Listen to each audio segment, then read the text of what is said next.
I'm high up above the Huia Dam. I'm on the beverage track, and I've ridden Specialized's new Creo SL up here. This is the EVO version, which is set up for gravel, so it's got a 1x setting, and it's got some nice wide tires on it, and it's got a short little dropper post and a really comfy saddle, and it's got the Future Shock little head shock there. This is a brand new bike from Specialized, announced just a week or two ago during the Tour de France. They were fortuitous in that their golden rider that they used to feature it, Julien Alaphilippe, I think his name is, was riding in yellow at the time, and he still is actually. So it was a really great promo for Specialized. A lot of people were sort of asking the question, why? Why would you have an e-road bike? Surely that completely defeats the purpose. And it's a fair question. It's not that Specialized are the first to have done this. A number of manufacturers have produced e-road bikes before, and they typically have followed a similar formula. Most of them have used the Fatsua removable motor, which kind of sits in the crank there, and you can take it out, battery and motor in one unit. Specialized have developed their own motor here, finding that there wasn't anything that they could readily use or that they wanted to use.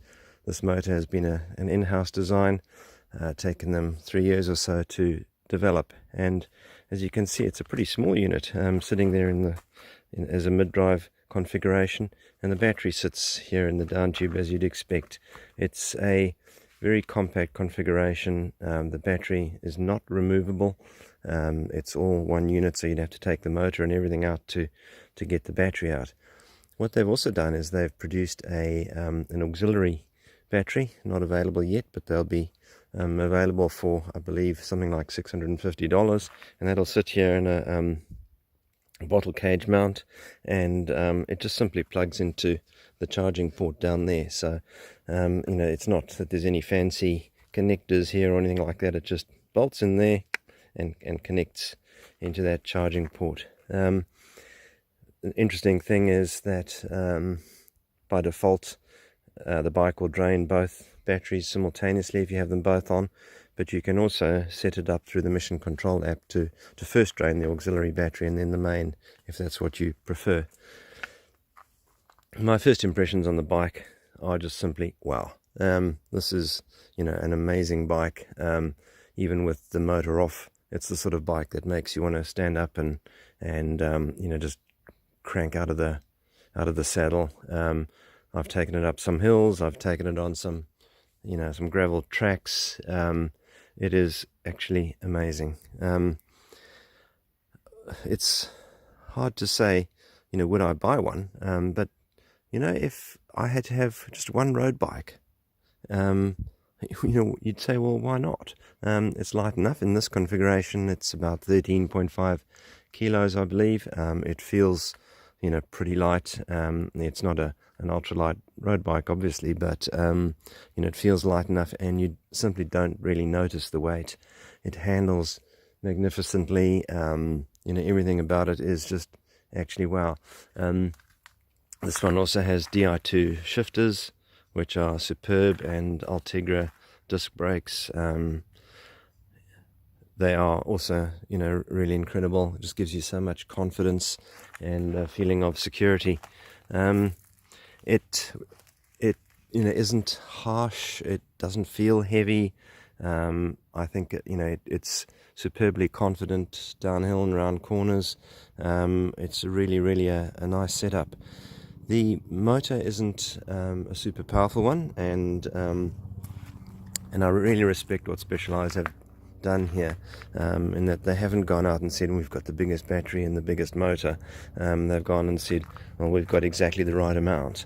And in turbo mode, there's three basic modes. All you set them all from this little control here, and they kind of just toggle through. That's on full turbo, down to eco, sport, and that's you know, still a fairly powerful setting. The first half of my ride I've ridden mostly in eco mode, and it just felt brilliant. The second half now I've had it in that mode, and that also feels fantastic. Turbo is there really for if you want to cruise up a hill. You're obviously going to use more battery, and your range will be impacted by that.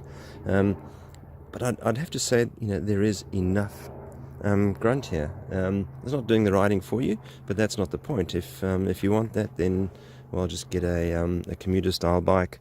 But this one, it just has the right amount of power and the right amount of feel. There's a little bit of a motor noise. It's subtle and certainly not intrusive at all. Lower power settings gives you less noise. You can turn it off completely if you want. I have to say, I absolutely love this bike. It's not a cheap bike, but if, let's say, you were retiring and someone wanted to buy you a nice retirement present, you say, buy me one of these, please. And you could go on, long group rides.